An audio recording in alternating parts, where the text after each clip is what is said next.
I got to tell you, the ignorant, the uninformed slanderers are out on social media again today, as usual. I should not be surprised, both within the college football world and outside in society.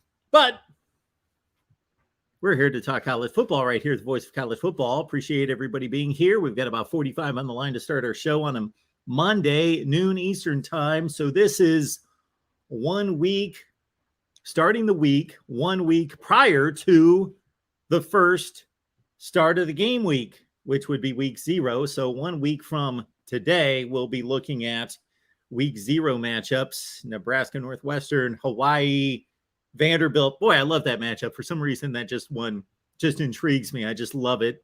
We'll stay up late night watching Hawaii and Vandy. That will be the only time I can just about guarantee that I will watch either the Rainbow Warriors. What are they called these days? Just the Rainbows. There's a football team just called the Rainbows. And the Commodores this season. And in between Illinois, Wyoming, and others. That's week 0. Again, just a little under 2 weeks away. Voice of College Football coming your way. So our summer festival almost coming to an end, in which we are delivering live stream call-in shows every Monday at noon Eastern time, Thursday at 6 Eastern, Friday 9 Eastern time are the times. We are working on devising and developing and delivering a in-season schedule for you. I don't want to overstep my bounds and try to overpromise, overdeliver, just throw too much at myself. But we want to be here every day talking college football with you, as we are every day in some form or fashion, of course, on our team channels. So if you're unaware, we've got team channels available across the board. I'm not going to run them down right now, but basically, if you love one of the top teams in college football, more than likely, we've got a team channel for you. I would say the best programs out there, the most prestigious brand names that we do not have a team channel for: Minnesota, Arkansas, Stanford, Kansas State, Oklahoma State, Baylor. Those would be the ones that would come to mind. Ole Miss. All right. So we've got just about everybody covered at the top end of college football with 25 team channels. Please subscribe. And if you're just wanting to help out the effort here on our Voice of College Football network, the 2 channels that are close to 1,000, we would love to get there real soon, would be LSU and Florida. So please subscribe there. We are here to await and analyze and discuss the preseason poll released by the AP. The coaches released its poll about a week ago, 4 or 5 days ago, with Alabama 1, a clear number 1 with 54 votes. I believe Ohio State at number 2 with 5 first-place votes. Georgia, number 3 with 6 first-place votes, meaning that even though Ohio State received less first-place votes than Georgia, more coaches consistently voted the Buckeyes higher than Georgia. Georgia may have had some 6 and 7 numbers next to its name that brought down the overall number of votes. So Bama 1, Ohio State 2, UGA 3, and of course Texas receiving that one infamous number 1 vote. Did we find out yet who made that Texas vote at number 1? Leave your comments and questions there in the chat, and we are going to await the release of the AP preseason poll. It may be out right now. It was supposed to be released at noon Eastern time.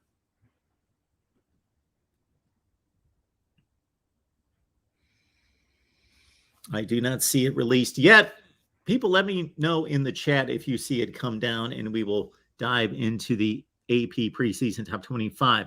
Check out the video we released this morning, which is basically a look at the SEC and the Big Ten, the performances head-to-head last year, and their performances against the rest of college football last year, and knowing that the SEC is decidedly the best conference in college football, what it's going to take for the Big Ten. And I I single out the Big Ten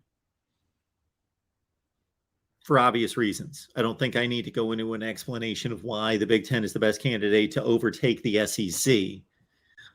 In the future, for sure, that's certainly going to be the matchup. But even in the here and now of 2022, that the Big Ten is the most capable of the other Power 5 conferences of matching the SEC. So released a video earlier today looking at the SEC and the Big Ten and what it would take for me to view there being a power shift at the top. So it's going to take quite a bit. But I'm going to focus on the results on the field. We know that the SEC is still going to have the best recruiting rankings. It's not going to be close. And they're going to churn out the best and the most NFL draft selections in 2023. However, if another conference, it doesn't have to be the Big Ten. The Big Ten is just the best candidate. If the Pac-12 this year, if the Pac-12 plays the best football, I will be here in January saying that the Pac-12 is the best conference in college football. I will most likely put a condition on that to say I don't believe that it's the best conference, but it played the best, and that's what matters. So it's wide open for every conference. They all start 0-0, 0-0, wins and losses to start out the regular season. And it's wide open in terms of my estimation and evaluation. Maybe not others. Other perceptions have to be broken. I go based on the results.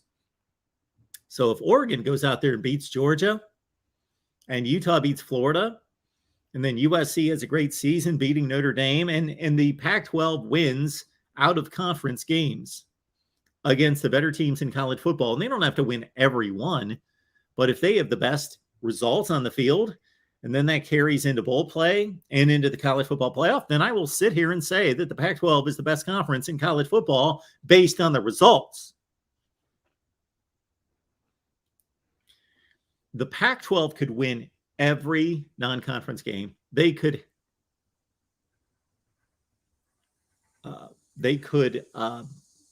be the home of the 2023 national champion or the 2022 national champion, and there would still be people out there that would say it's not the best conference.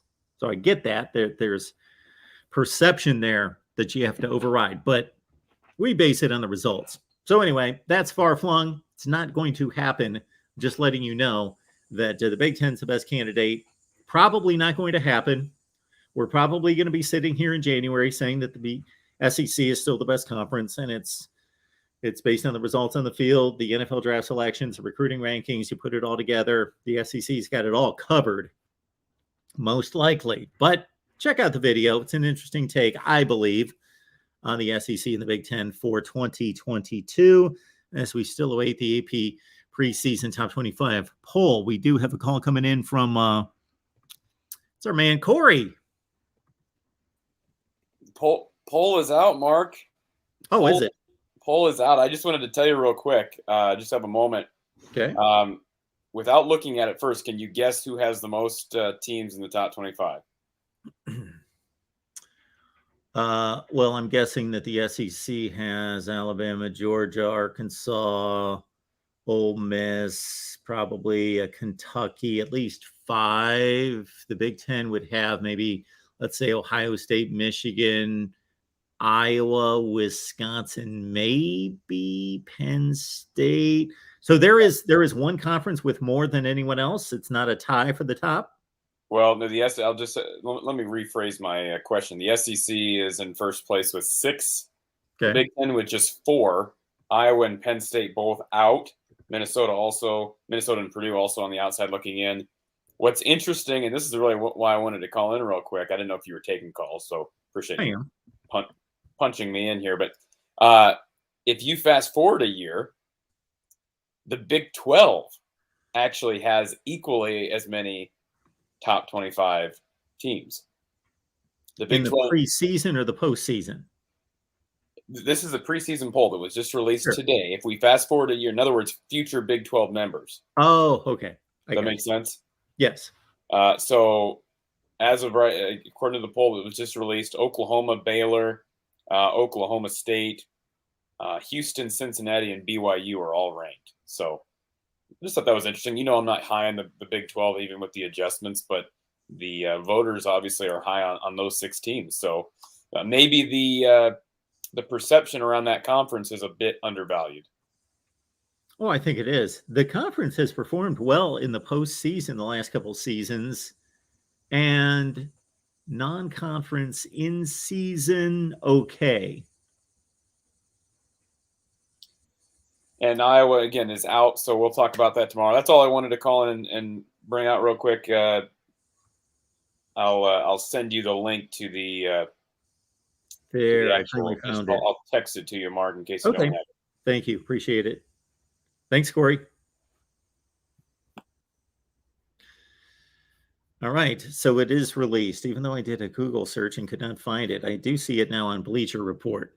Okay. Good to see that. Before we dive into it here, let me see who's on the line.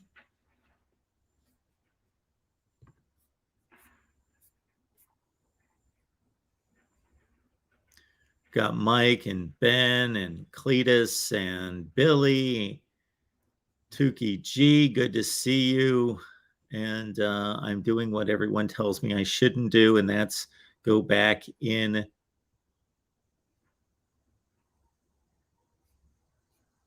the chat. So I won't. Let's cut to the end, and I will leave it's in the process of leaving the link, which I should in the description section. I know, but I always forget. So leaving the link in the chat for you to join the show. When you join the show, please leave in the private chat your name and either your location or whom you root for, or both, please. Okay, let's get to the preseason top 25. Understanding this is meaningless. Let's be honest. It's meaningless. It should be meaningless. Let's put it that way. It's largely meaningless. Of course, if a team's ranked number 5 in the country to start the season and they go 5-7, they're not going to be ranked at the end. Does it have an impact? I think it has an impact. There is some impact there. Does Alabama have to do more negative to drop out of the poll than whoever's number 20 in the country? Alabama can play worse than the number 20 team in the preseason and still not drop out of the poll. So yeah, there is perception that there has to be a lot of work done, both positively and negatively, by certain teams to break perception. And that's not fair. It's not right. And that's why when the top 25 that actually makes sense is going to be released after week 1, then all that goes away, at least here at the Voice of College Football. All right, the AP poll looks like this, and we'll have to size it up next to the coaches poll, keeping in mind, this almost seems comical because it shows how meaningless this is, and it also shows the inaccuracy of those people involved. And I can't tell you what my top 25 was last year. I don't even remember if I released one, but it may have been as inaccurate, possibly, as the AP and the coaches poll. The coaches poll, preseason top 25 last year, produced 13 final top 25 teams. That's almost like throwing darts. I don't know what the probabilities on that is. It's not 50% because you do have 130 teams and now 131 to select from to include in the top 25. But for only 13 of those 25 to finish in the final top 25 shows you that's to call it an inexact science is kind. AP poll, Alabama 1, Ohio State 2, Georgia 3, Clemson 4, Notre Dame 5. We know that Notre Dame was 6. No, I'm sorry, Notre Dame 5 and Michigan 6 in the coaches poll. AP poll, Texas A&M 6, Utah 7, Michigan 8. Coaches like Michigan higher by 2 spots. So that's our first difference of opinion to a certain extent. And let's pull it up here.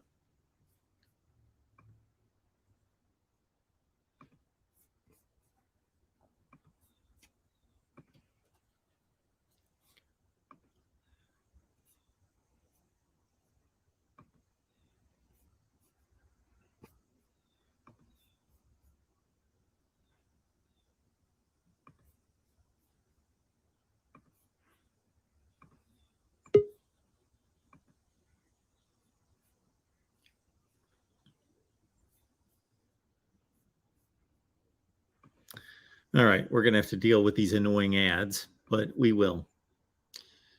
So here we go. We've got, again, Bama 1, Ohio State 2, Georgia 3. Followed by Clemson, Notre Dame. There's your top 5. Texas A&M 6. There's 7 in the coaches poll. Michigan is the first team that's off by 2 or more spots at number 8. 6 in the coaches poll. Utah at 7. Oklahoma, Baylor, that's exactly like the coaches poll at 9 and 10. Then you've got Oklahoma State at 12 as opposed to 11 in the coaches poll. Oregon 11 here. NC State at 13. That's the same as the coaches poll. USC at 14 instead of 15. Michigan State 15, 14. The polls are almost identical. Pitt's at 17 with Miami at 16. That's the same as the coaches poll. Wisconsin, though, okay, this is the first major discrepancy between the two. Wisconsin is not in the preseason coaches poll, and they're all the way up to number 18, all the way up to number 18 in the AP poll. Arkansas 19,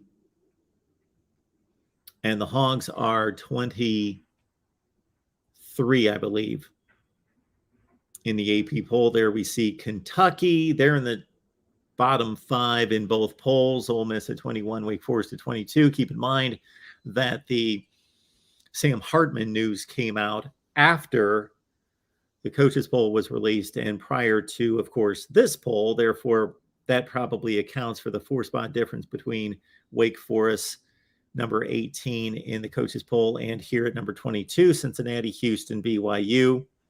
As Corey mentioned on the call, Cincinnati, Houston, BYU, future members of the Big 12, sneak into the top 25 preseason. So they are 3, depending on how you categorize BYU as a group of 5 or a power 5. They're going to be a power 5 soon. Technically, if the Big 12 holds on to its status as a, and I'm not talking about formally it's a power 5, will remain a power 5. Formally, Pac-12 is a power 5, will remain a power 5 in that sense. We've had Tony Altimore on here to explain that, but in regards to the way it's viewed by College Football Nation, the way it's viewed by the College Football Playoff Selection Committee could change. So the Big 12, yes, in regards to current and future members added, would have the most teams in the poll, tied with the SEC. The interesting one here is that, I'm noticing no Texas. Texas number 18. So there's your biggest discrepancy. Wisconsin, not in the coaches poll, number 18 here. I don't think they're in the coaches poll. I'll double check on that. Texas at number 18 in the coaches poll, not in the top 25. Let's see if we are receiving votes. I do not see that list of who else received votes. We'll get to that soon, but we've got calls coming in here. We've got Adam on the line. Adam, please, before you jump on here, identify yourself there in the private chat as requested. All right. As David's mentioning here, Wisconsin has a top 5 running back. Yes, his name is Braylon Allen. And as I switch from screen to screen, Houston is top 20. Cincinnati should be unranked. Okay. Don't really understand that, but that's fine. Everybody has their opinion. I think any team can be ranked.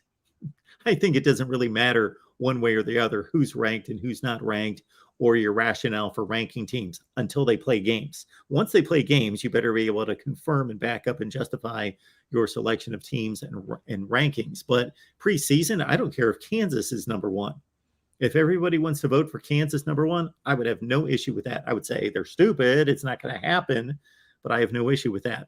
Otherwise, for those people that believe that and I hear this from time to time, that the national champion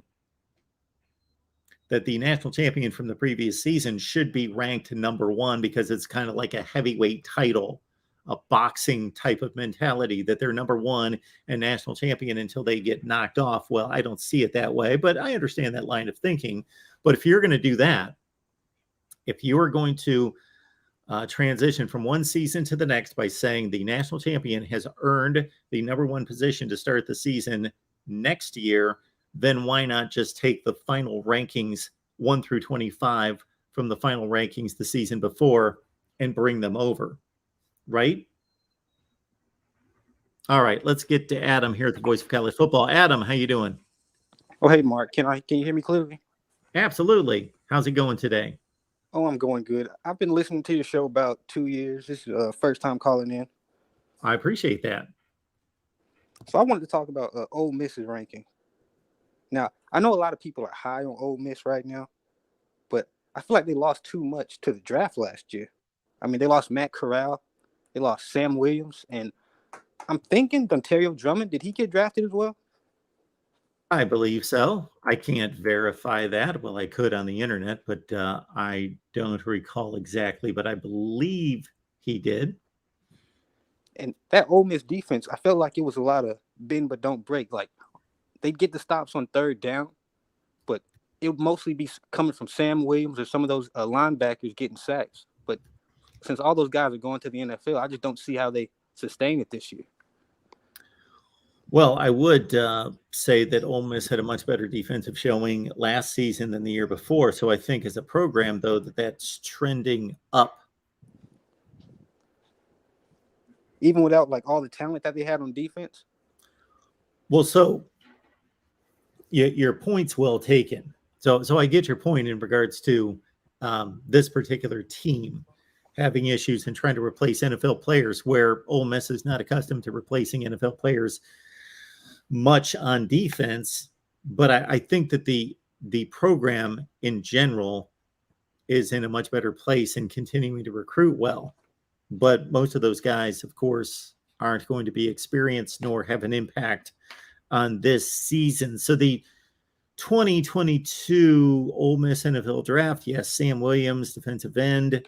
And then they had 3 linebackers that went in the 6th and 7th rounds: Chance Campbell, Mark Robinson, and Dean Leonard. So they had 3 linebackers, the linebacking core late in the draft, and Sam Williams early. Yeah, and I think Plumlee transferred. Like, he was a big playmaker every now and then on third down. I can't remember what school he went to, but I'm pretty sure he transferred. Okay, we'll check on that too, because I don't remember him leaving. John Rice Plumlee? Oh, Plumlee. I thought you said Drummond. Yes, John Rice Plumlee left. Yep, he's gone. I can't remember what he's going to play quarterback again. And one more thing before I head out. I was watching your SEC preview show, and I didn't really hear a lot of talk about South Carolina, so I just had a question for you. Now, we haven't beat Clemson since 2013, so I wanted to know, did you think we had a realistic chance this year? I mean, I know DJ's going to play better than he did last year. Well, I don't know that, but I assume he'd play better. But do you think we have a realistic chance to beat Clemson this year? Before I answer that question, yeah, John Rice Plumlee. Boy, I should have remembered this. I just talked about this a few weeks ago. UCF. He went to UCF. Oh, he went to UCF now? Yeah. He should be able to start there. Unless they have another Dylan Gabriel. He should. All right, so on to South Carolina and Clemson. I don't think that South Carolina has the roster depth overall and the talent up front to deal with Clemson, but anytime there's a one-game scenario, it's possible. And South Carolina is going to be substantially better. I don't know if that's going to be reflected in the schedule or in the record because the schedule is so difficult. But yeah, you go from a quarterback situation where you had 4 guys starting 3 games each. So you had a bottom 25 or 30 quarterback situation in the country to a top 10 to 15 quarterback now.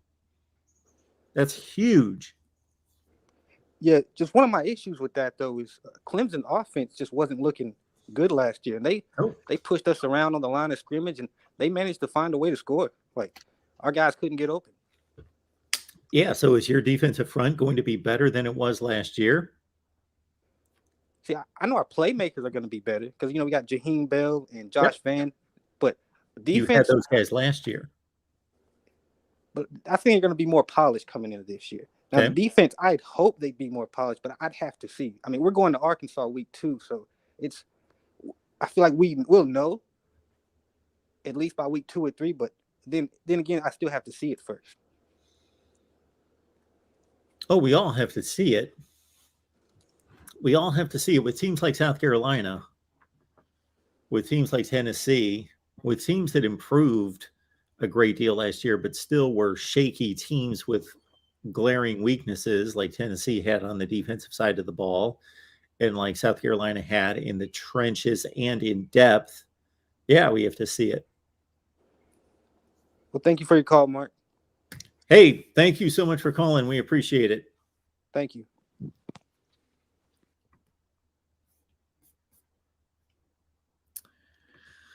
All right. As we continue on with the top 25, just to add a few things up here, as mentioned by Corey, 6 teams from the SEC. So in the preseason coaches poll, the SEC had 3 of the top 7 and 3 of the bottom 5 for their 6. And so we've got Alabama, Georgia, Texas A&M again. Then we've got Arkansas, Kentucky, Ole Miss. So the same 6 for the SEC. Just a little bit higher at 19, 20, and 21 versus, I believe, 21, 23, 24. A little bit higher, a little bit more respect for the SEC out of the AP poll.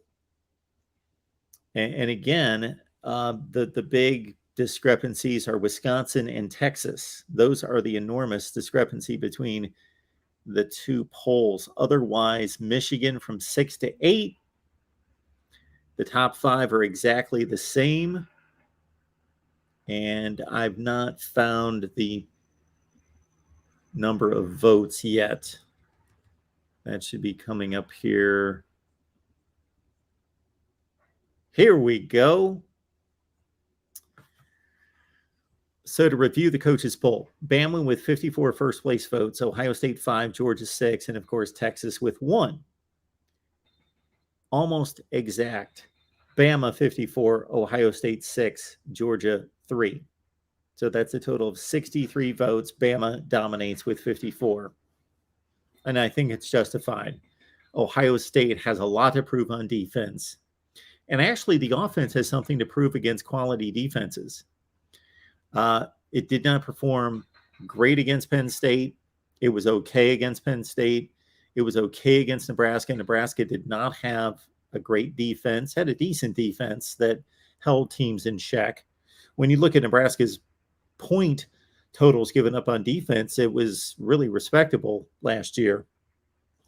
But Ohio State did not explode on as many teams as a number of people would think. They exploded on Michigan State. They exploded on Purdue. And that was coming down the stretch when it appeared as though they were the best team in the Big Ten and going to carry that on to a playoff spot, as most people expected.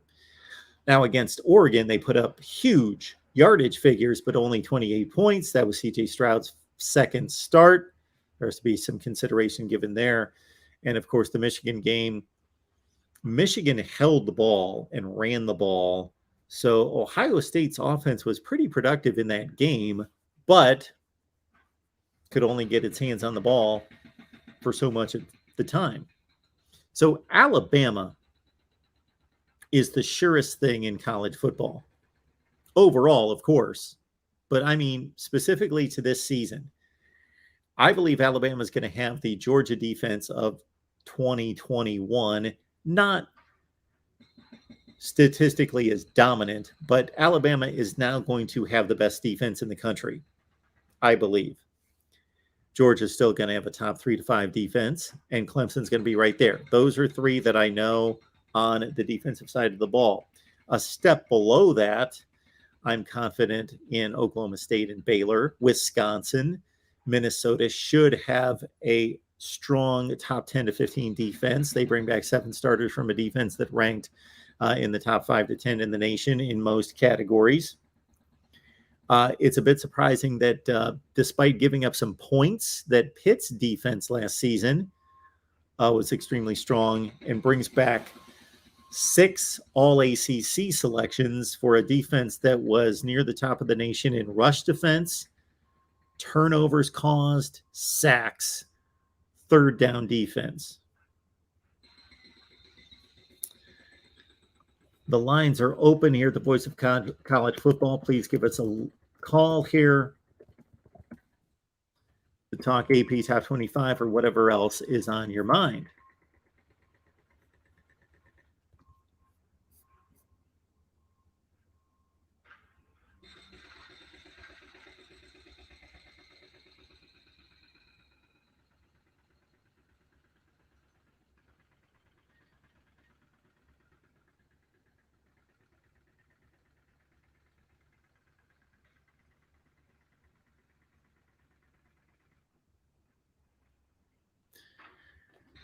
We have quite the debate going on in the chat about what, I don't know, Michigan, the 50th program.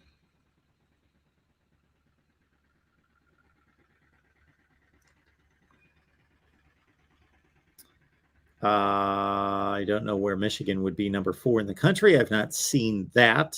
Again, number 6 in the coaches poll, number 8 in the AP poll. I have yet to release my top 25, which has been requested, so we will deliver. Derek lets us know here that the past 3 winners preseason AP rank: 2021 number 5, 2020 number 3, 2019 number 6, 2018 number 2. So that would be 2021. Georgia started 5.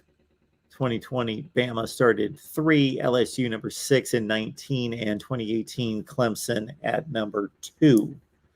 Alabama in 2017, I believe, started number 1 and won the national championship.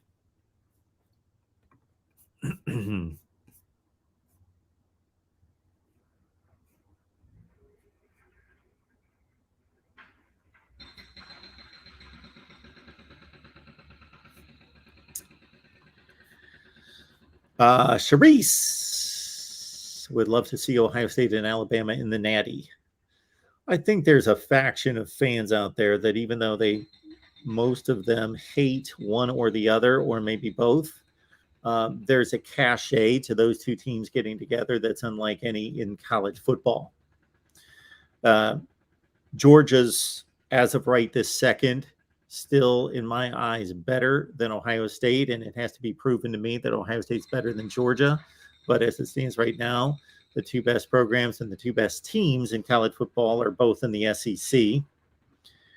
So there's that angle, but to put the historic angle on it, put that slant on it, combined with what we're seeing play out between the Big Ten and the SEC, Alabama and Ohio State, by most measurements, are the 2 best football programs in the history of the game, and currently could be the 2 best teams. I think Alabama certainly is. And so that game, I think, has cachet that other matchups don't. And some people would be bored of that, kind of sick of that, not want to see the 2 predictable teams show up, but others, I think, would like to see Bama and Ohio State. One of the matchups that we as College Football Nation were robbed of seeing coming off the 2014 Ohio State win over Bama in the Sugar Bowl and national championship was seeing a rematch in 2015 when Bama, of course, won the national championship eventually, and Ohio State may have been the most talented team in the country, but they tripped up once and it cost them. But to have seen a rematch would have been epic.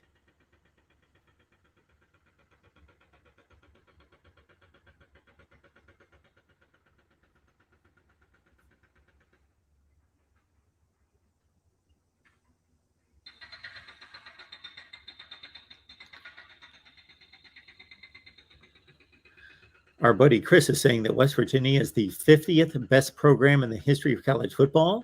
Is that in history or is that currently? If you're telling me that West Virginia is the 50th best team in the country right now, I think that's a bit low, but I can buy that. Is West Virginia the 50th best program in the history of college football? No, they're dozens higher than that. Dozens higher than that. Georgia has an easier schedule this year. Well, Georgia had to deal with Clemson last year, does not have to deal with Clemson, but gets the date against Oregon, probably not quite as tough. Georgia had the out-of-division game last year against, who did they beat last year? They beat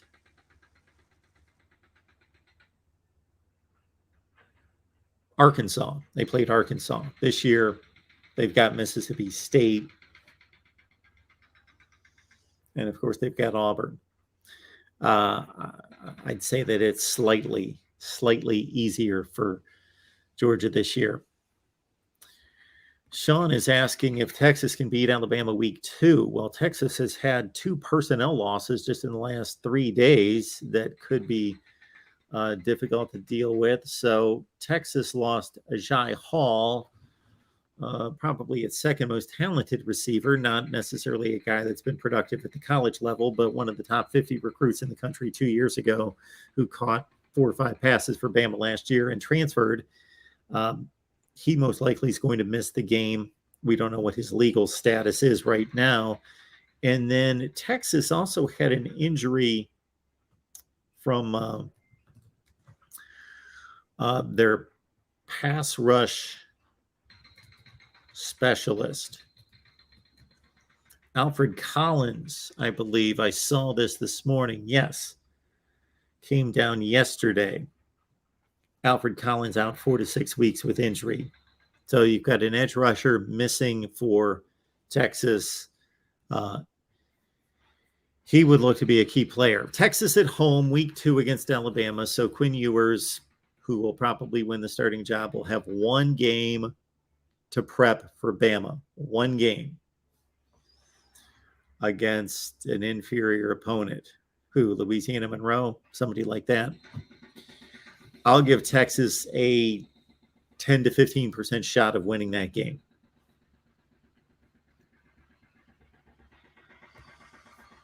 Cherise says Michigan has a very easy schedule this year. I think they will be undefeated going into the game against Ohio State.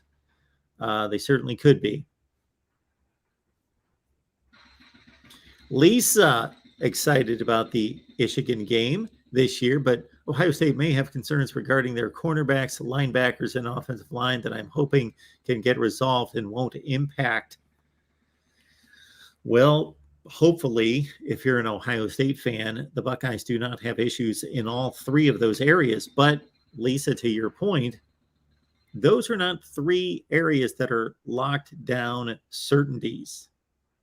Even the defensive front did not perform up to its talent standard last year. But if the defensive front has issues this year, then we're really in trouble.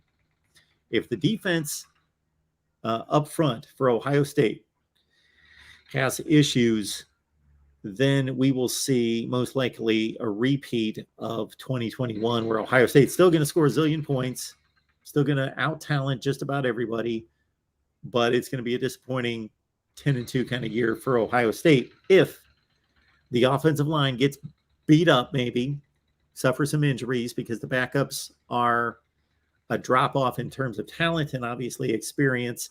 And the secondary play and the linebackers will be better, but probably not substantially better. So the defensive front, this defensive front for Ohio State, no excuses, should be great. It should be a top 4 defensive line in college football. Alabama, Clemson, Georgia, Ohio State, they should be right there as a defensive front.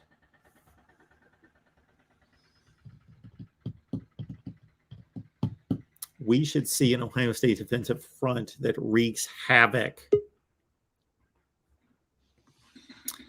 Rance is looking for some week 0 bets. The Biscuit says Vandy over Hawaii. I've not seen the spread on that game yet. We do have a couple calls coming in, so let's get right to them. Chris is on the line. Chris, how you doing today? Good. How are you? I am doing great. What's going on? Oh, I just Joey wanted me to try to explain to you, and I won't waste your time, Mark, because I've already told you all. No. You're not wasting anyone's time. The only thing I ask, Chris, this is all I ask. When you enter the show, because you are always bringing up a topic that's not on the table currently, I just want you to explain to the audience what your comment or what your topic is, so everybody's on board.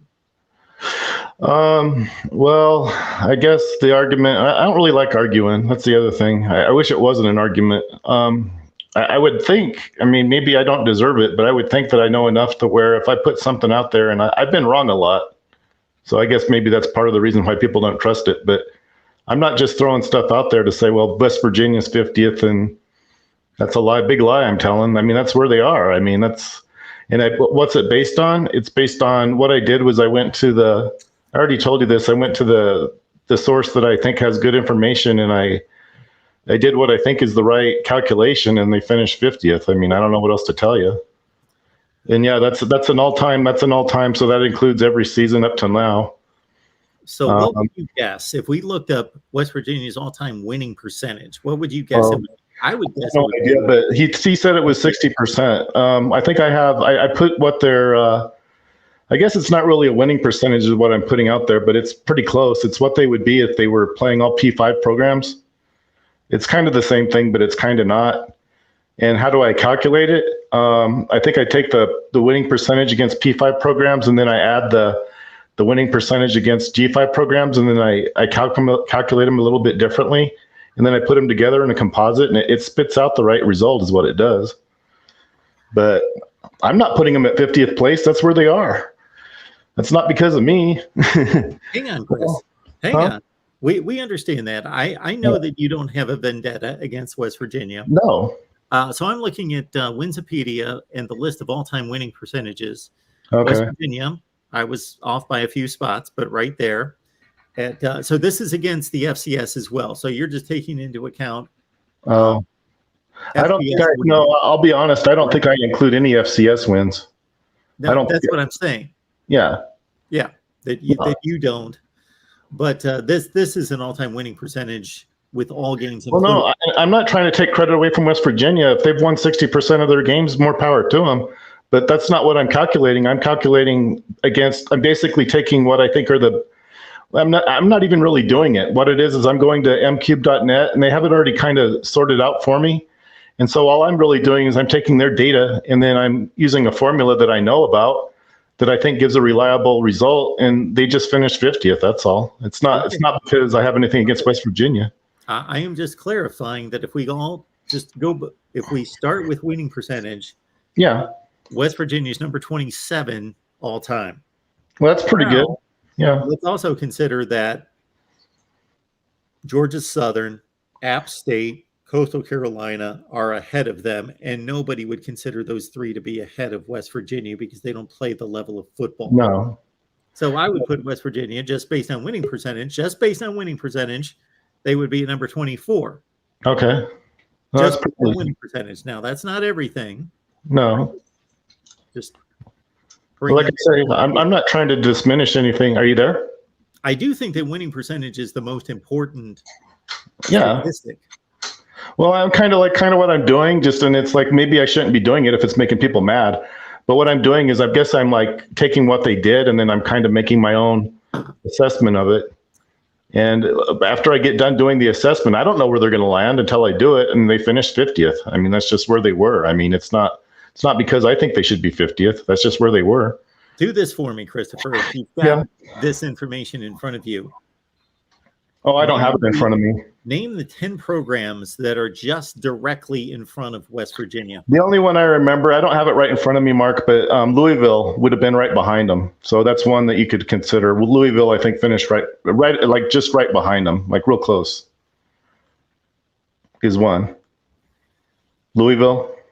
Okay. I don't. Just based on my knowledge and perspective. Where's the information at? It's on the. I put it on your the all time. I think it was one of the ones you did several months ago. The all time rankings. That's where I have it. All right. I would consider West Virginia to be substantially higher than that all time. Well, again, unless I did it, there's always the chance I did it wrong. But I was tried to be pretty careful about not being wrong. And I wasn't trying to cheat them out of anything. That's just where they finished, was 50th. I don't think anyone's accusing you of that. It's kind of a different measure. I'm not really I'm taking what I think is, the right formula, which is to take kind of against the P5, which is the good programs. Sure. And then I'm taking kind of a diminished value for the ones that aren't P5 and I'm adding them together. I'm kind of adding them together. And then, like I said, what it gives me, I think, is, to be completely honest with you, Mark, I think it gives me the right result because I expected Brigham Young to be top 60, and that's exactly where they were. I mean, that's where I expected BYU to be. And I didn't know where West Virginia would be. It's just they just landed at 50th place. That's all. I'm not putting them there. That's just where they are. We understand that, Chris. Yeah. So how does this formula treat, let's say, a current P5 that was at one point a G5? Give me an example, because I'm not exactly sure. Who do you mean? Oh, that's a good question, and that's the only thing I can honestly tell you about it is I have to kind of make a decision. I have to kind of make a decision about whether I consider them to be a P5 or a G5, but I treat them, I guess, as if they're a P5. And I did the same thing for Rice, so that's just so we know what we're. Rice, Southern Methodist, and I think was it Houston? Yeah, I treated them all the same and that's kind of a good question because that might not be completely fair, but that's what I'm doing. I'm treating them all four like they're P5. So I'm not treating them any differently. I'm treating them all the same. Okay. Yeah. I mean, there might be things about it that maybe aren't quite, kosher. I mean, I don't really know, but I'm not trying to make it so that the teams I think are better end up at the top, and the teams, it has nothing to do with what I think. And like I said, I kind of expected because I kind of like BYU. I mean, sue me, I guess, if you don't think I should like BYU, but I kind of expected them to be top 60, and they actually finished in the top 60. So I think I'm doing it right. All right, Chris. Well, we appreciate you calling, but on a day that the AP Top 25 was released, I think people want us to be discussing. No, I understand. Sorry if I'm saying things that are upsetting people. Have a good day. You need to apologize for that. I appreciate the explanation. Oh, no, I think I should, because I don't want to upset anybody. Thanks, Mark. Have a good day. Thanks, Chris. All right. We will keep it rolling here at the Voice of College Football. Keep in mind the Amazon links in the description section down below of any of the videos. Go to any video. Up at the top of the screen on the description section, you will see the Amazon link in bold caps. Amazon. Then the link's right there. Ask Joey about it. He grabs it all the time. Please do your Amazon shopping using our link.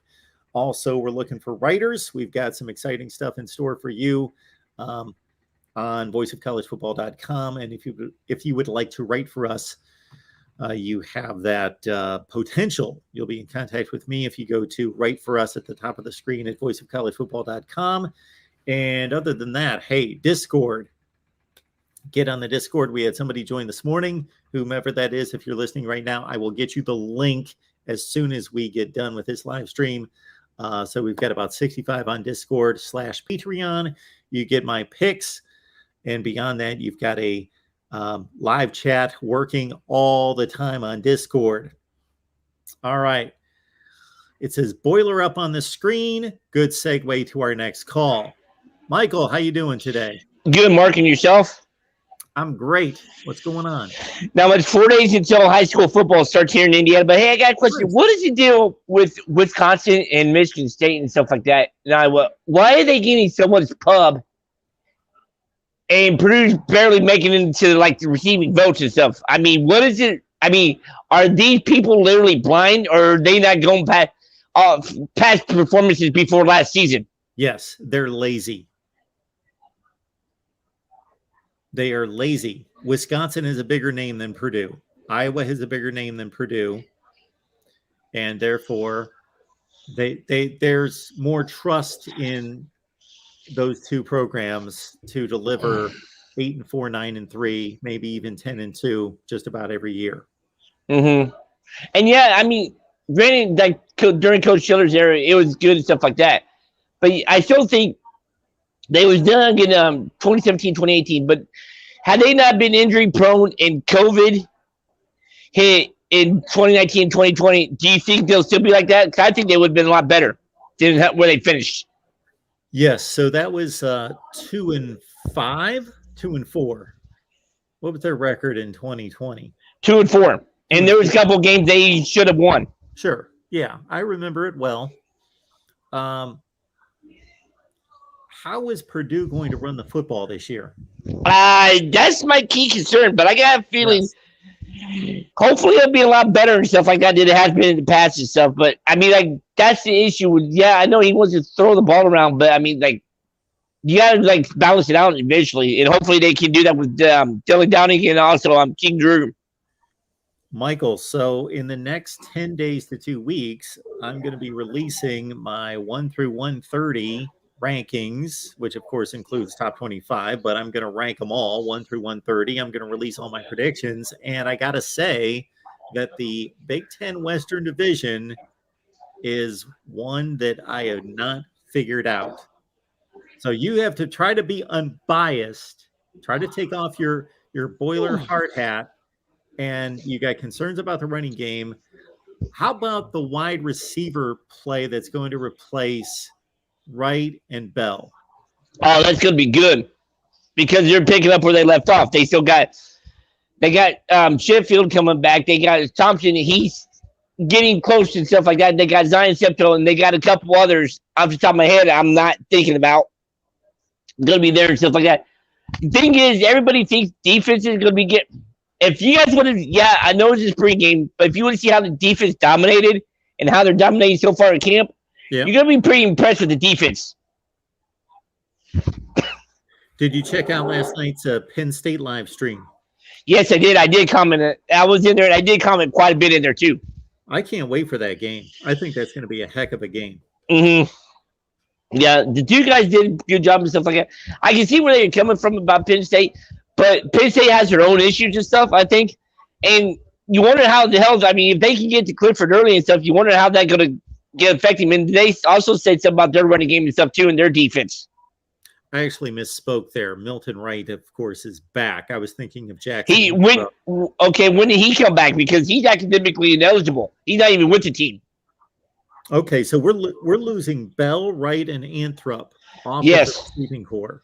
Yes. So we've got 93, 57, and 53 catches, but Payne Durham caught 45 and TJ Sheffield 36. Yeah, and then you also have Brock Thompson who's coming back. He should be coming back here within the next week or so after having surgery. But you also lost the tight end. Yes, we lost. They did lose Garrett Miller to the ACL for the season. But they got another one, Paul. I cannot pronounce. I think Pyford or something like that. Who's going to fill in for Garrett Miller? He's been pretty impressive so far. Yeah, Payne Durham, Garrett Miller's out. Paul, Paferi? Yes. Paul Paferi is sophomore. 6'5", 240. Yes. Wow. Yeah. I think it's going to be a heck of a race. I just wow, the Big Ten Western Division. I am more intrigued by that division than any in college football. Yep. And if I'm not mistaken, after you revealed your top 130 last year, I think you had Purdue, like between 35 and 45, I think. Sounds right. But that's where I would probably. But I did have Purdue ranked what, 16 or 17 at the end of the season. You had him 17th, I believe. Unlike the AP and the coaches poll, I gave Purdue its just due of beating the likes of Michigan State and Iowa and playing close to Notre Dame and beating Tennessee and going 9-4. How a Big Ten team goes 9-4 and doesn't finish in the top 25 is beyond me. Yep. When they should have easily beat Wisconsin. I mean, not Wisconsin. That game was going to the fourth quarter, and then don't want to really talk about that because O'Connell decided to be Wisconsin's best player, throw the ball to him 3 times. But they should have won the Minnesota game. They should have won the Notre Dame game, and so they really technically should have finished 11-2 last year. But it is what it is. So wait a minute. What game should have been won? Minnesota and Notre Dame. You were within a touchdown mid fourth quarter against Notre Dame, and then they tacked on a touchdown to put it away, and you lost by 2 touchdowns to Notre Dame on the road. You should have won that game. And then the Minnesota game was what, like a 17-13 game, something like that? 20-13. And the first touchdown in the game by Minnesota scored on the touchdown pass from Tanner Morgan to Chris Almabell should have never counted. Because if you would look at the replay, he bobbled the ball as soon as he came down and out of the end zone. But you know what the easy comeback to that is just about anybody in the chat would say you were lucky to beat Tennessee. Yeah. I can see that. But no, and when I talked to John Brom earlier this spring and stuff like that during the baseball game at Purdue, I asked him about it. He said had he known about that, he would have challenged it. So David Knight is backing you up here. He says Purdue got ripped off against Minnesota. Yeah, which time? 2020 or 2021? Look at that. I don't recall that. And I actually remember rewatching that game. But I didn't watch it live, but I watched it on YouTube later. Yep, not bad. But if I was to place to vote for Purdue, I would probably go maybe 40th in your top 130.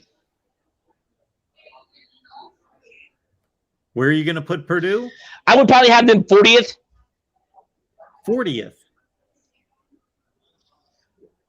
Because if you go, I don't know if you can pull your top 130 back up that you did after the season last year. Sure. But I think you had Purdue around that. I mean, I think you had them around that area and stuff. So.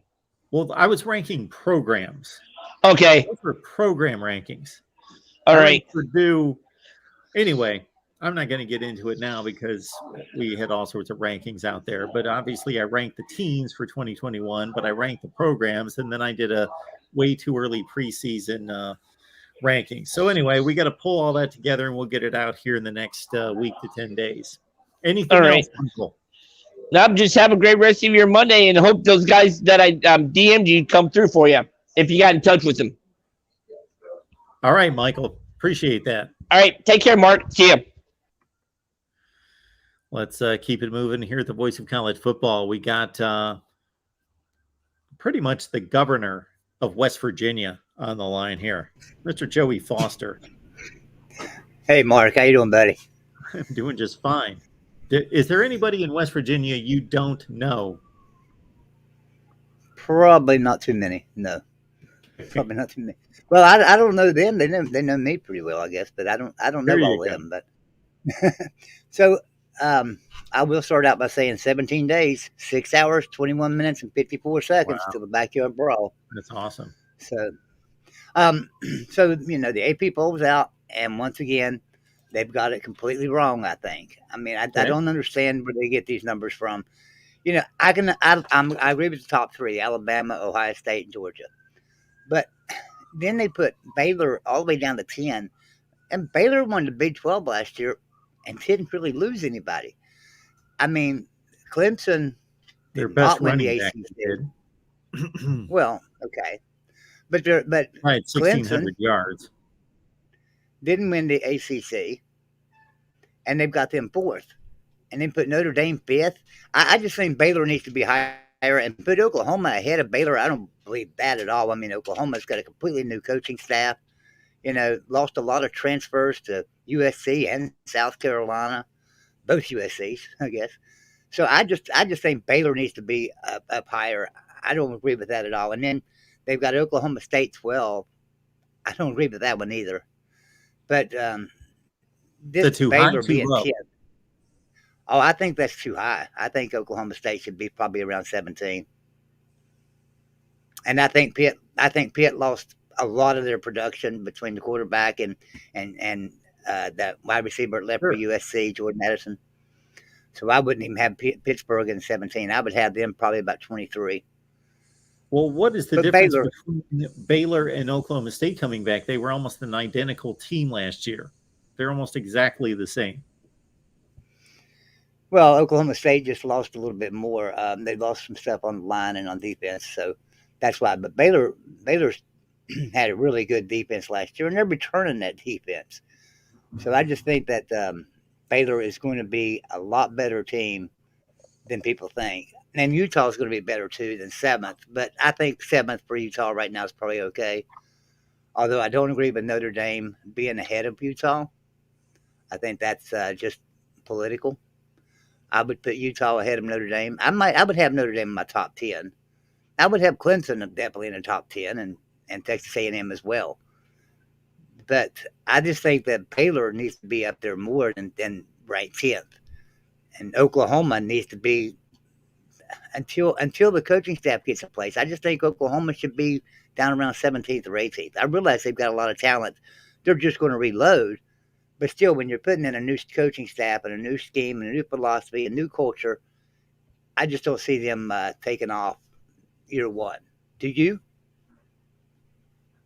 Well, I wouldn't be surprised. I see your point. I get your point, Joey. So you make a good point. That's valid, but we've seen all sorts of different examples. We've seen examples of what you're pointing to. We've also seen examples of coaches that have come in and been able to flip the switch and do something immediately. Right. Okay, so let's just look at that. Your conference is more balanced than any conference in college football. Yeah. So let's look at Steve Sarkisian at Texas. He come in year one.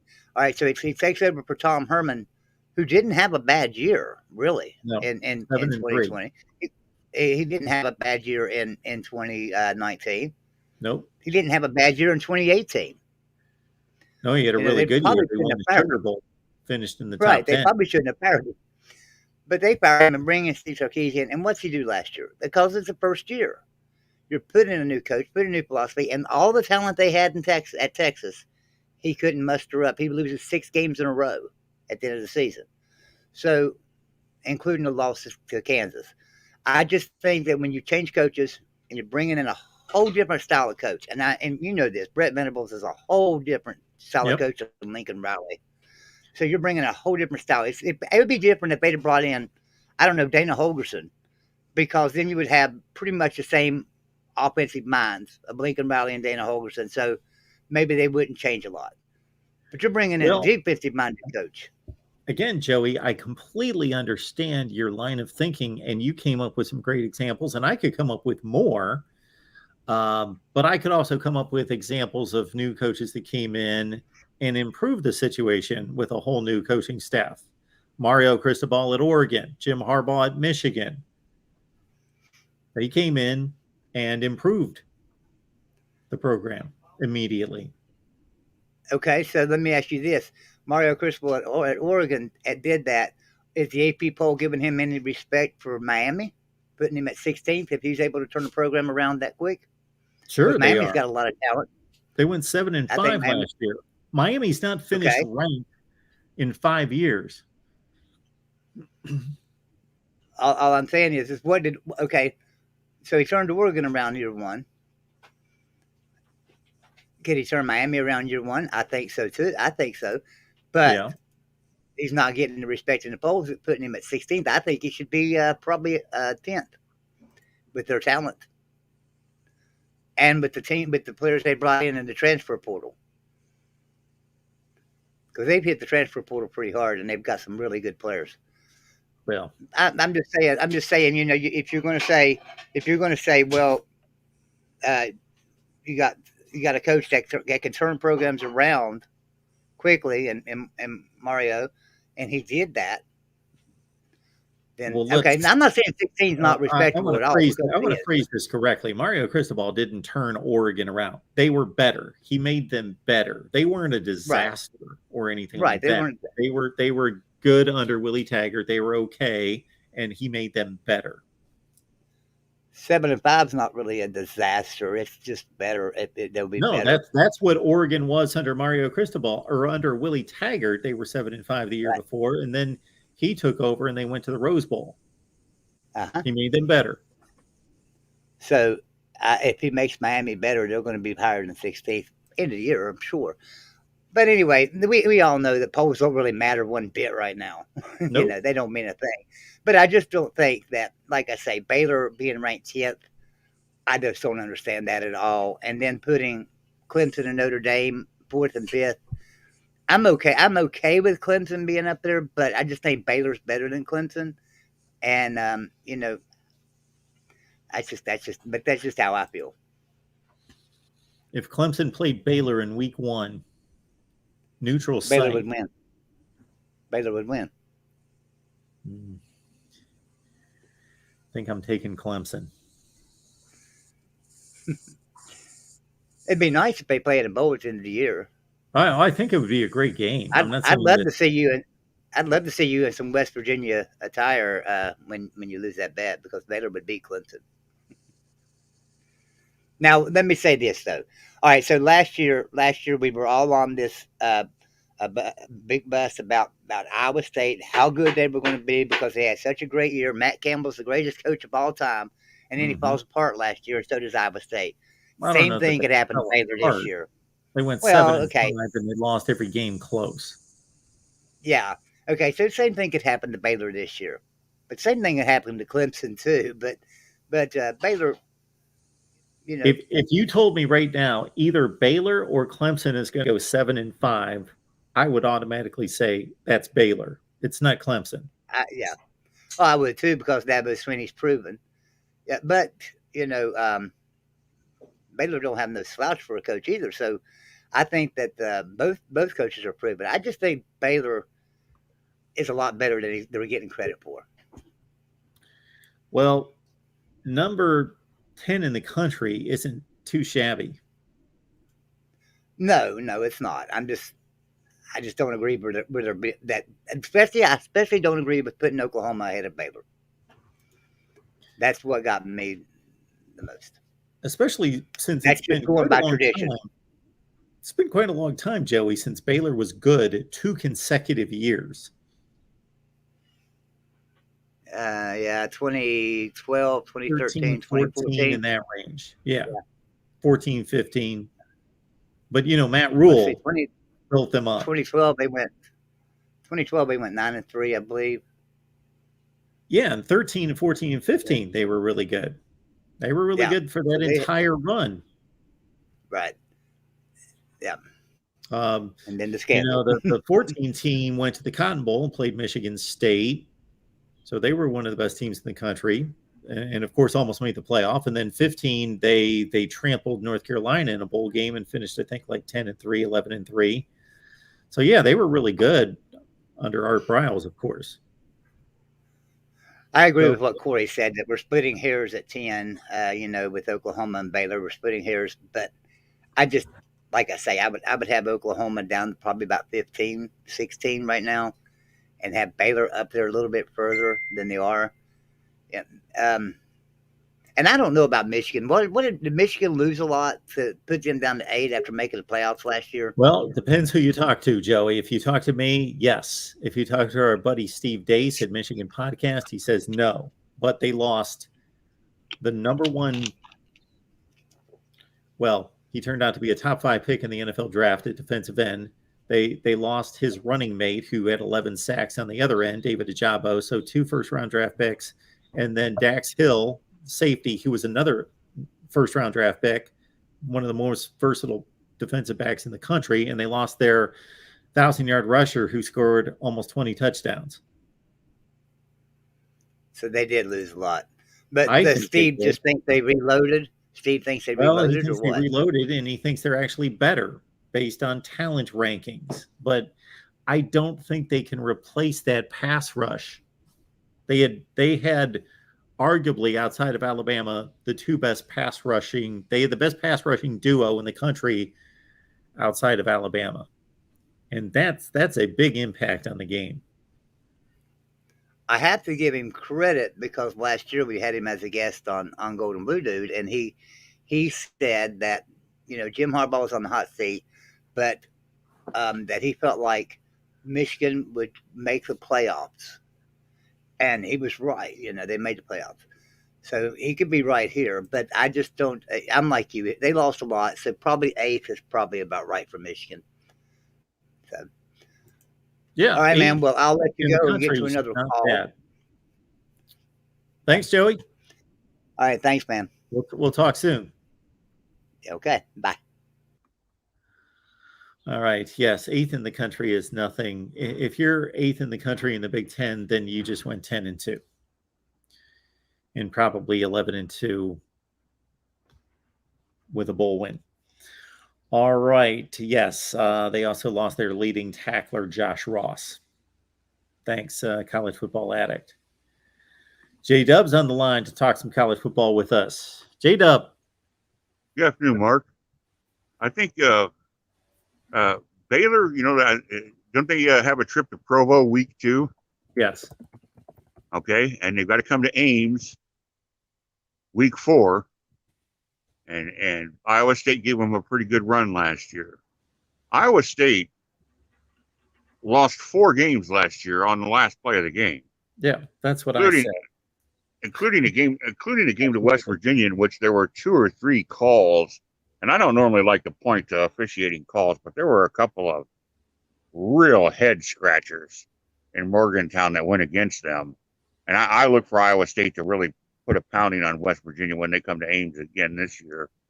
I think Iowa State's one of those teams they're 6-6, they're 7-5, which would be good for what they have lost. But they're one of those teams that at the end of the year, you're going to look at them and you're going to go, you know what? They beat like 2 teams they shouldn't have beat. They're going to be somebody that you don't want to play. They've always played Texas tough. They've had a good recent run against Texas the last 5 years. Oklahoma is 3-2 against Iowa State in their last 5. Their biggest win by 7 points, 2 of them by 1 point. And they've had a couple of losses.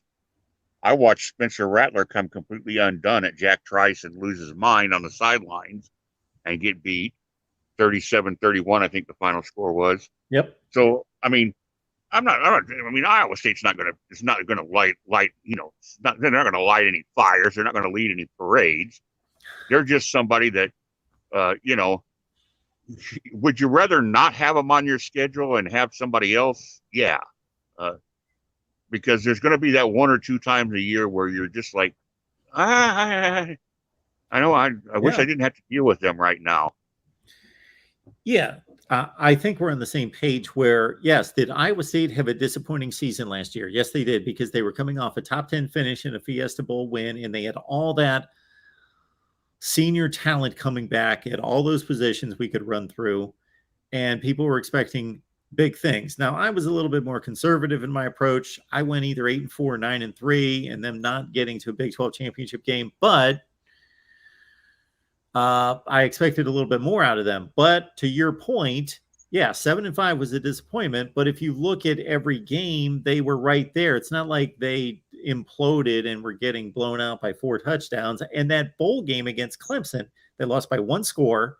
And they lost on one of the more flukish plays, 2 plays you could ever imagine. A batted ball at the line that gets picked off for a pick 6. And then I've never seen this in my life. I don't think so, where they're driving for the winning score. We don't know if they would have scored or not, but they're about midfield. Brock Purdy runs for the first down, fumbles, and the ball goes backwards, and he recovers it behind the first down marker after he got the first down. That's a bit freakish. Yeah, so they lost close to good teams. Yeah, and that was an Iowa State team playing Clemson, an Iowa State team with a Big 12 Defensive Player of the Year middle linebacker Mike Rose sitting out, with their starting center hurt, and with 25 consecutive games in a row with a rushing touchdown, Breece Hall not playing. True. And Clemson had all of its guys playing. Yes. Nobody opted out. And everybody just said, well, it's Clemson, Iowa State. We know what's going to happen here. Well, I knew what was going to happen too, and it almost did. I was going to ask you a question. This got brought up to me. Somebody emailed me this, and I thought it was a very interesting question.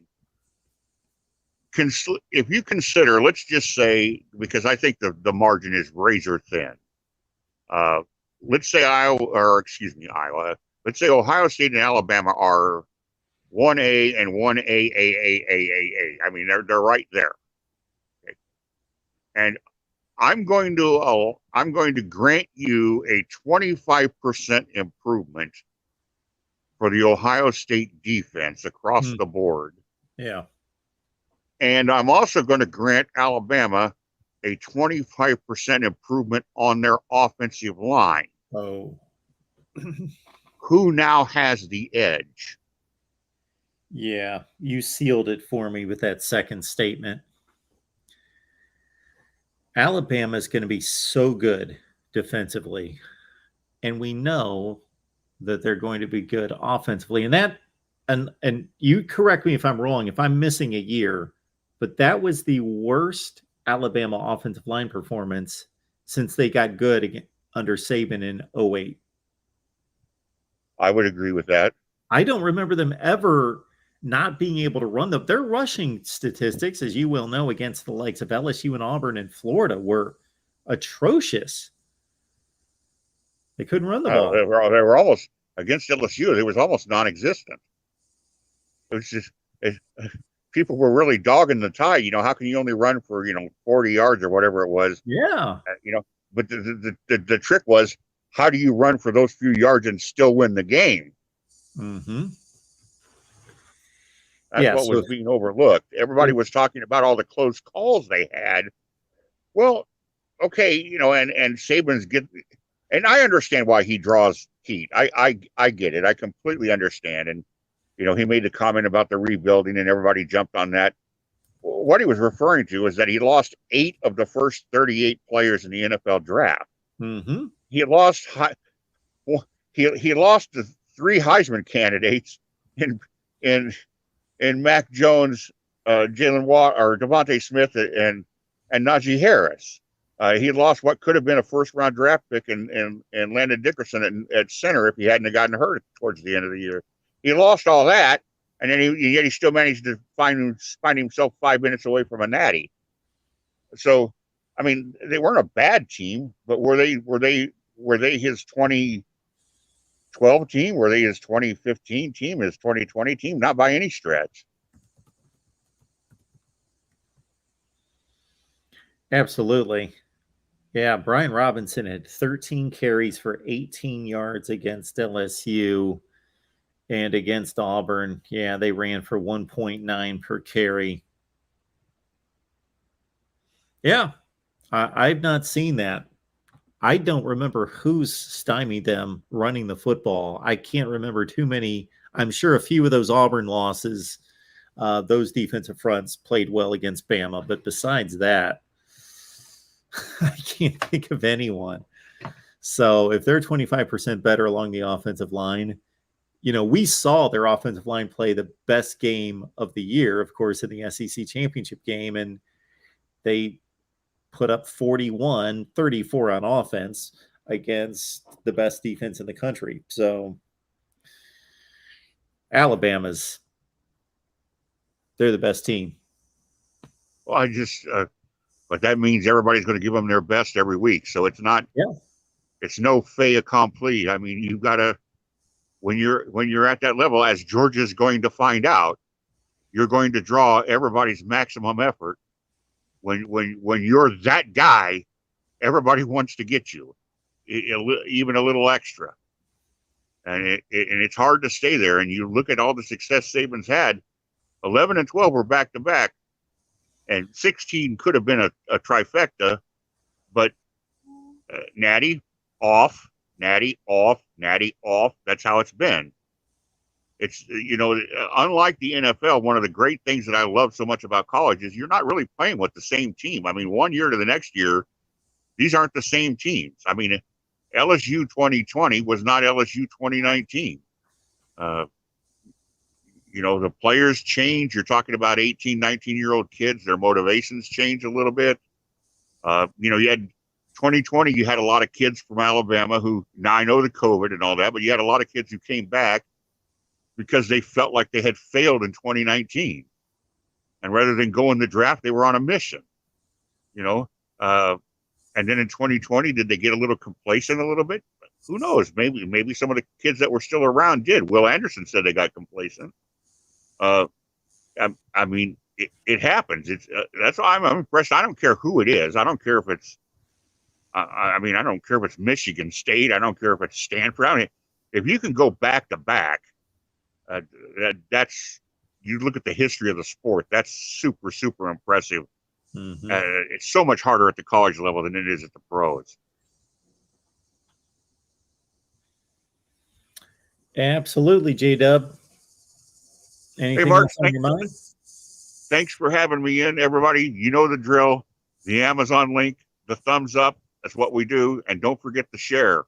Let everybody know when you're out gabbing and shooting your mouth off about college football. Talk about how much fun you have right here in on Mark's channels. And also, and you know me, you're not going to find me standing around in Gainesville and Baton Rouge waving the flags. But go and sub up those other people. Let's get those other channels up over 1,000. Thanks, Mark. Thanks, J-Dub. Appreciate that. Our man J-Dub on the line always brings a good perspective on things. I am most sure about Alabama. And even though I think Ohio State could beat them,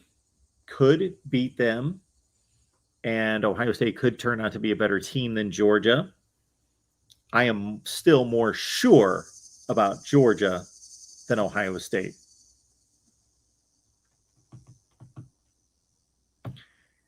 I may change my mind after I see Ohio State's defense play against Notre Dame, and I see Ohio State's offensive line play against what is a very good defensive front at Notre Dame.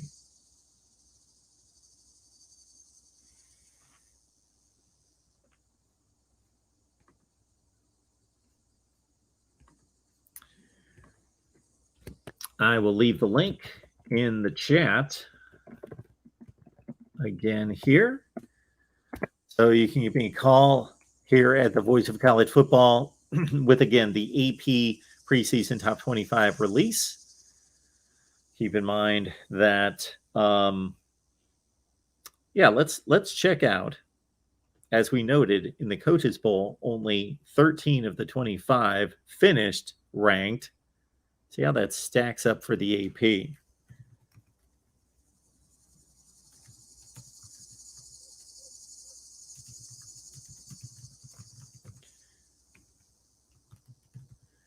All right, so for the AP,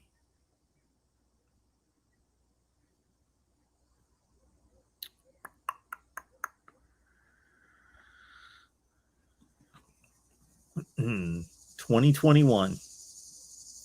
This is always interesting to look at.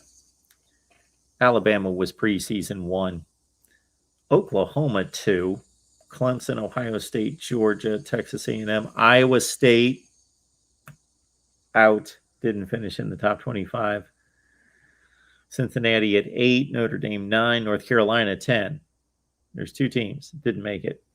So 2 out of the top 10.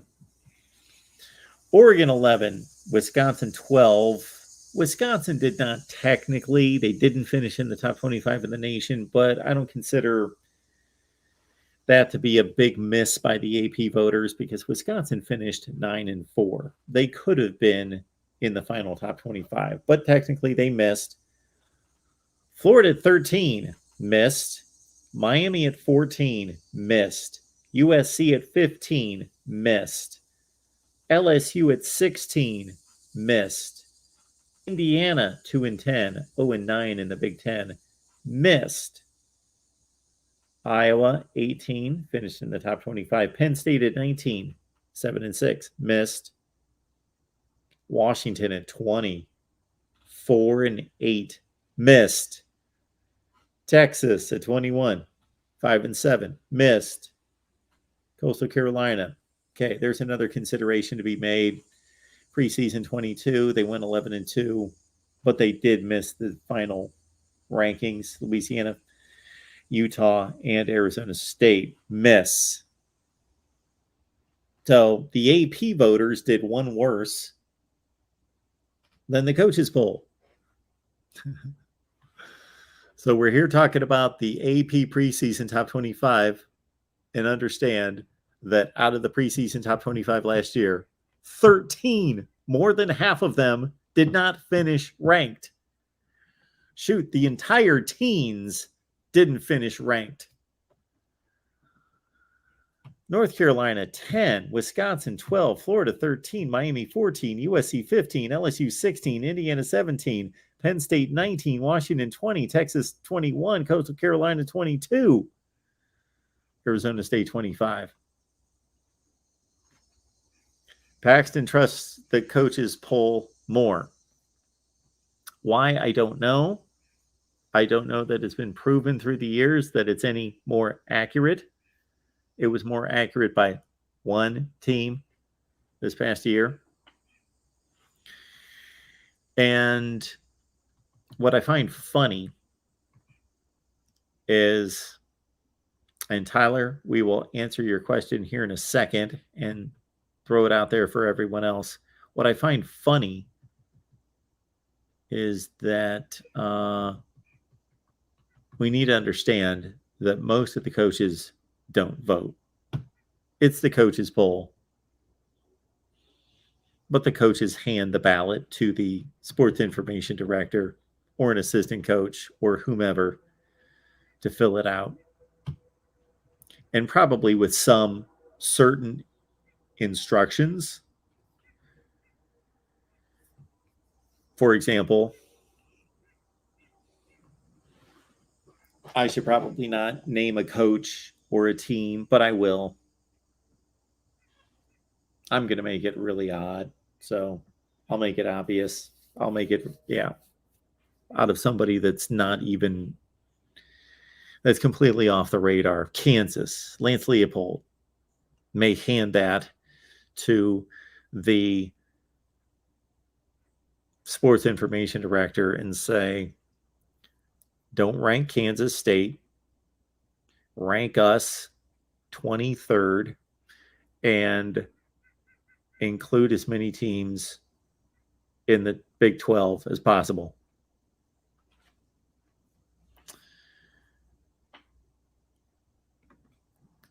El Duque is looking for New Mexico to win the Mountain West. Would that not be an upset? Cherie says, that's true, Mark. I mean, Ohio State did beat Bama once in 2014. I don't know what that refers to there. Paxton is glad that Texas was not ranked in the top 25. They were in the coaches poll at 18.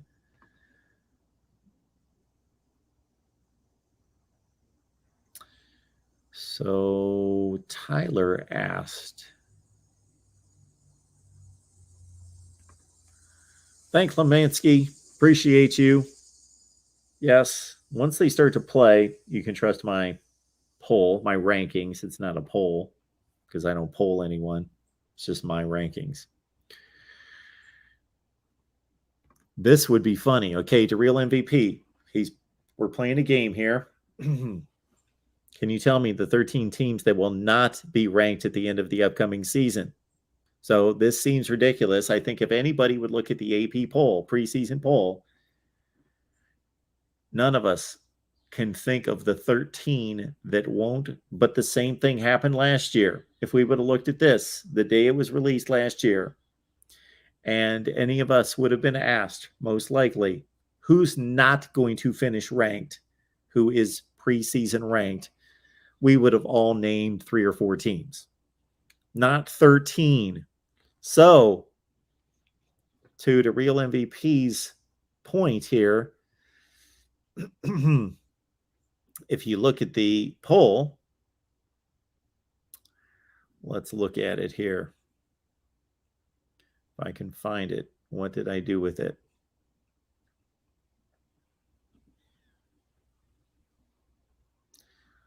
Hopefully. It's already on. Yeah, it's already on Wikipedia. Okay, good. Okay. 13 teams, everyone. 13 teams. Let's say 13 of these 25, just like last year, don't finish in the top 25. Who are they? I'll say, so a couple are going to come from the top 10. It's tough to find, isn't it? Alabama, Ohio State, Georgia, Clemson, Notre Dame, Michigan, Texas A&M, Utah, Oklahoma, Baylor.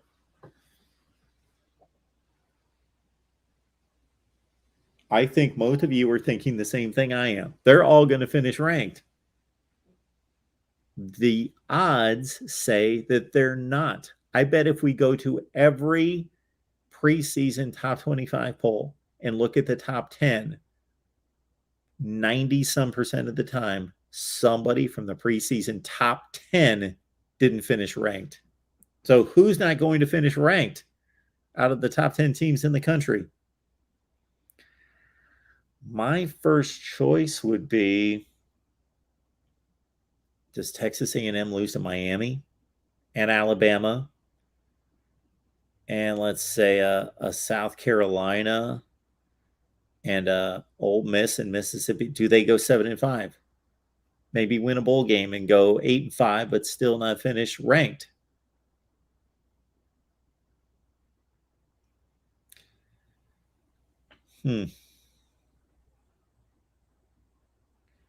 I would say Texas A&M, Baylor, NC State. Now this is a program without a track record, without a exceptional track record. Everybody's got a track record, but their track record is going 7-5 almost every year. Dave Doran, NC State. They've got a light non-conference schedule. That's the only issue there. But do they lose to North Carolina and Louisville and Florida State and Clemson, Wake, BC, and whoever else they have to play in the other division? Texas A&M, Baylor. I'm going to say Michigan State. They lose to Ohio State, Michigan, Penn State. There's 3. They lose to whoever the tough that they have to play in the West Division. I think they've got Wisconsin. Maybe they lose in Seattle to Washington. I'd say Michigan State. How about USC? Everyone's expecting USC to take off and be a contender. Do they lose to UCLA, Notre Dame, Utah, and maybe one more? They trip up in Corvallis and go 8-4 and lose a bowl game and go 8-5. I say USC. There's 5, right? I'm going to say Pitt and Miami. Miami fans are going to go crazy, but you know what? You never finish ranked. Miami has finished ranked. I looked at the last, 11 years? Twice. So put them on the board to real MVP. Miami. Can't wait to see the comments on this. Texas, of course. Texas never finishes ranked. Put them on the board. Wake's an easy one. They just lost Sam Hartman, and they're really not that good. They've got an awful defense. They lost the most valuable the two most valuable players in college football are Sam Hartman and Brennan Armstrong. So there's 9. Wisconsin, I'm going to keep in there. Kentucky, I'm going to keep in there. Cincinnati, Arkansas, Ole Miss, Houston. Okay. Cincinnati's got Indiana, Arkansas. I'm going to say Cincinnati. And then with SEC schedules, Arkansas, they could go 7-5 easily. BYU and Cincinnati's non-conference games. And then, all those teams, Ole Miss, brutal schedule in the SEC. Houston, yeah, there you go. I got to see responses on this one.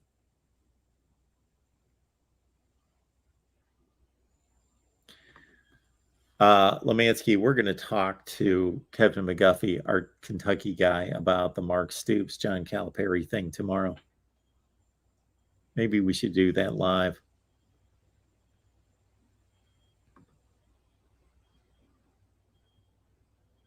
Notre Dame has a tough schedule. Ohio State, Clemson, USC. Yeah, they could lose those 3 for sure. And then another one. 8-4, lose a bowl game. You're not ranked.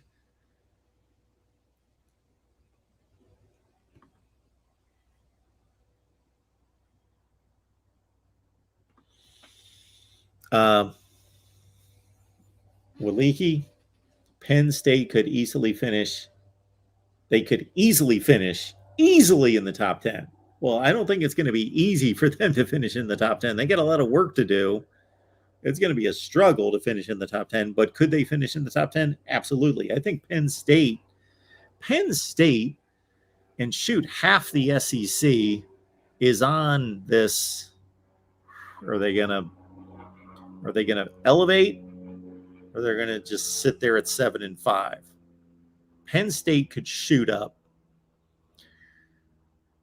I tell you, there's a mid-tier in the SEC that the schedules are so tough that if you get injured and let's say you're a program still developing like South Carolina, Arkansas, Tennessee, where your depth and your frontline big-time talent isn't at the mega rate of Alabama, Georgia, even Texas A&M, LSU, and you get banged up and beat up and lose key players.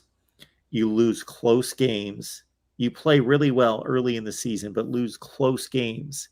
Then your morale goes down against those schedules. Yeah, Arkansas, Ole Miss could. Not saying they're going to. They could.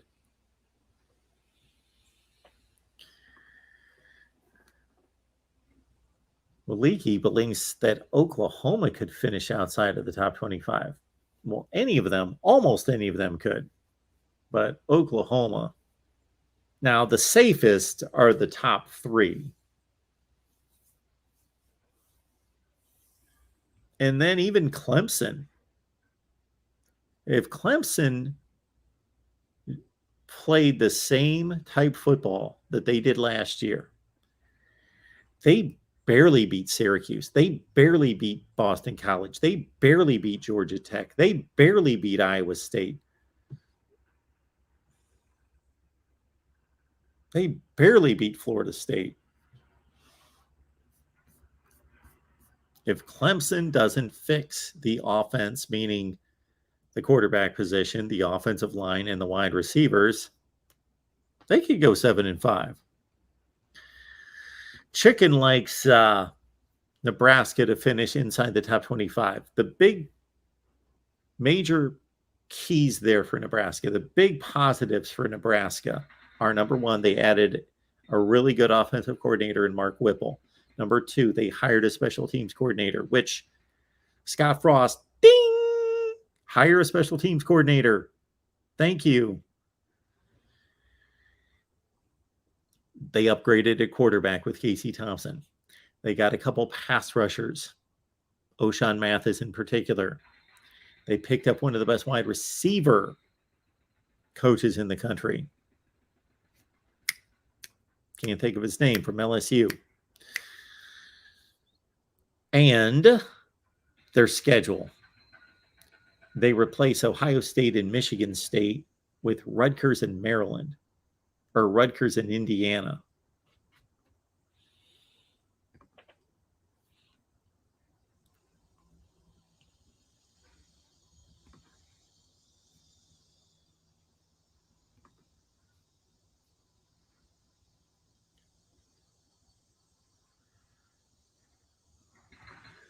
The Biscuit says Miami is not even a top 30 program now. Well, based on the results, you are correct. Based on the results, you are correct. Now, if you base the results and then you also take into consideration who was just hired as the head coach and the coaching staff he's assembled and the talent that they've assembled both in recruiting and in the transfer portal, they are much better than that. They're a top 15 to 20. What I may do to Real MVP, I like your point there about looking at what teams are not going to finish in the top 25. Maybe I won't go all the way to 13, but I'll take like the last 5 to 10 polls and see what was the average. What was the average number of teams that did not finish in the top 25? And pinpoint the teams, let's say it's 8, and find the 8 teams that will not finish in the top 25 and the 8 teams that will finish in the top 25. So on the flip side of that,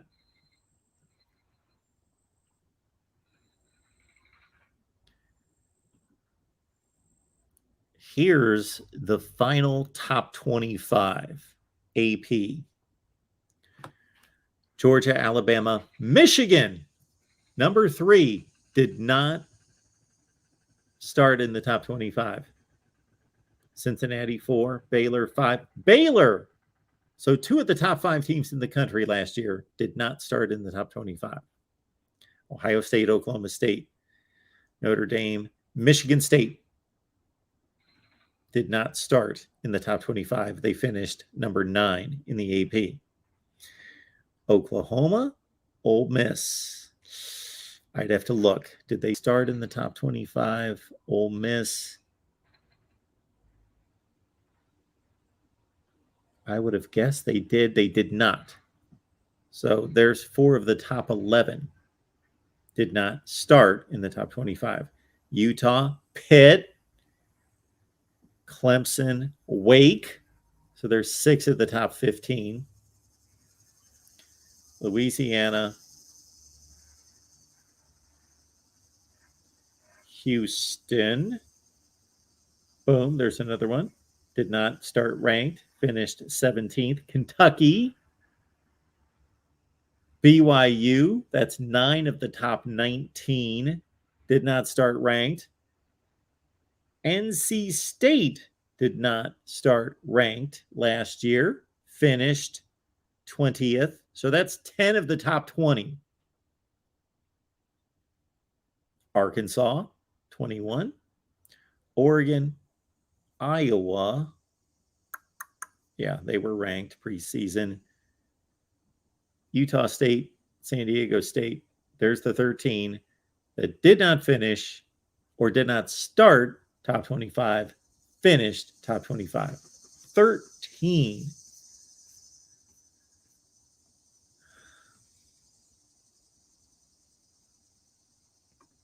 Yes, El Duque, San Diego State, went 12-2 and finished number 25. For me, that's the more difficult call, is to figure out who from the group of 5 is going to finish because they have to finish 11-2. 11-2 is your minimum in the group of 5 to finish in the top 25.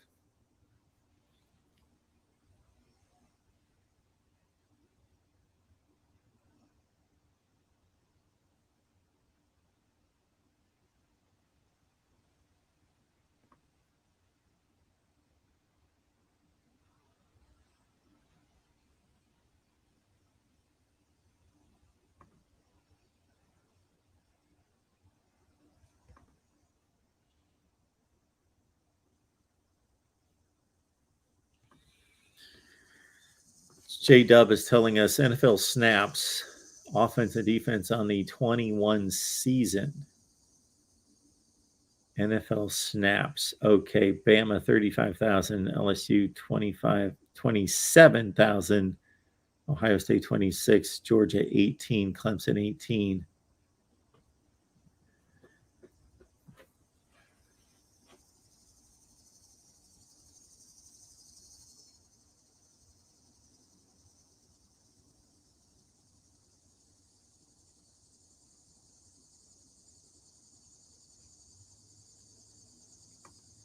Yes, if you're 5-7, you will not play a 13th game unless you're Rutgers last year. MSU Detroit fan is telling us that Michigan has a cupcake schedule.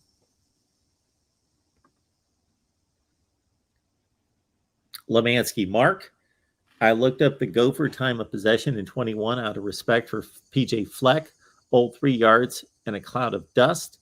With a rushing game that exists, will work in 22. Well, they do not want that to work again. They do not want to be pressed into that.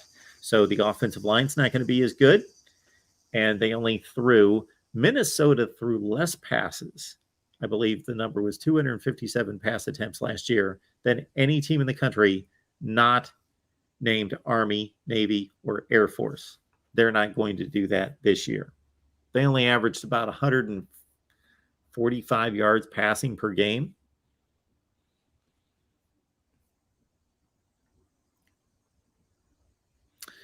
All right. I believe this all tells me that I got to get to work. We've got content to produce.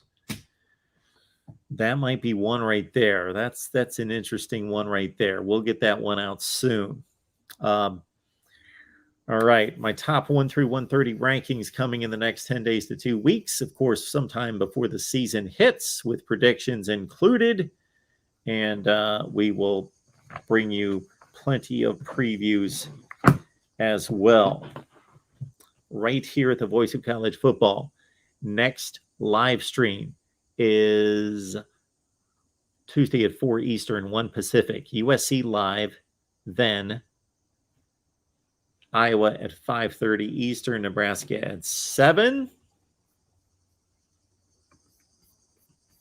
Please subscribe to the LSU and Florida channels.